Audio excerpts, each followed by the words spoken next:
Bonjour à tous et bienvenue dans cette nouvelle vidéo sur l'analyse technique et sur l'utilisation des figures chartistes en trading. Alors les figures chartistes sont beaucoup utilisées en trading pour pouvoir déterminer des objectifs selon les actifs qu'on utilise. Alors là on va commencer avec un biseau ascendant. Donc un biseau ascendant est composé de deux droites en forme de triangle avec sa résistance qui est haussière et également son support qui est haussier. Donc ici on voit que sur le graphique on a bien la résistance en bleu qui va vers le haut et le support haussier qui va vers le haut également. Donc ce triangle, ce biseau est bien ascendant. Donc la particularité du biseau ascendant, c'est que les prix vont former une compression à l'intérieur de celui-ci et vont sortir soit par le haut, soit par le bas.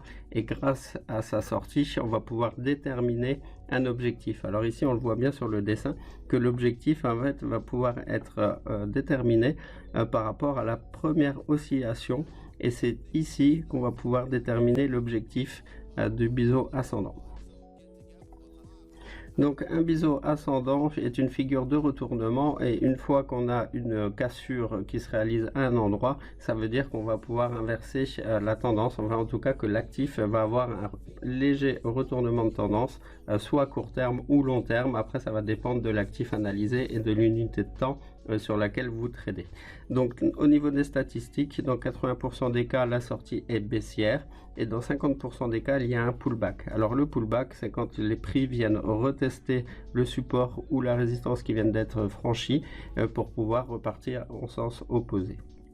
Donc au niveau des remarques importantes sur les biseaux ascendants, donc plus les droites de tendance du biseau ascendant sont pentues, plus le mouvement de baisse sera important.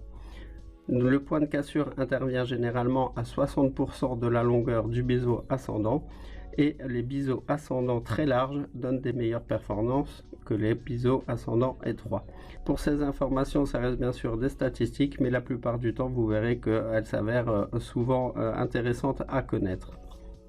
Alors on va passer tout de suite donc sur un graphique réel. Donc ici on voit qu'on est sur du Danone en journalier. On voit qu'il y a bien eu la formation d'une résistance haussière avec 2 points de touche ici en haut. Et on a bien un support haussier avec ici au moins 2 points de touche.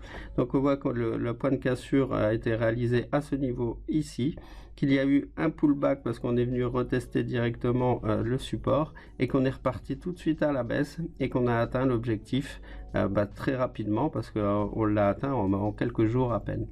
Donc retenir sur le biseau ascendant, donc il faut bien retenir que la résistance et le support doivent être haussiers et que pour déterminer son objectif, on va utiliser le premier point de formation du support haussier. Donc ici, c'est bien ce niveau-ci qu'on va tracer dans le futur et là, on va pouvoir déterminer son objectif.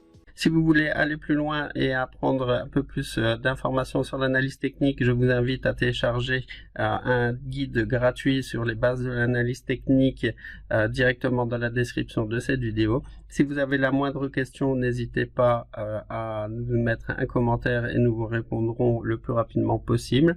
Et si vous voulez en savoir plus sur les figures chartistes, nous avons établi donc un guide complet qui reprend une trentaine de figures chartistes. Et là, c'est pareil, vous avez également le lien dans la description de cette vidéo. Moi, je vous dis à très bientôt et merci de m'avoir suivi.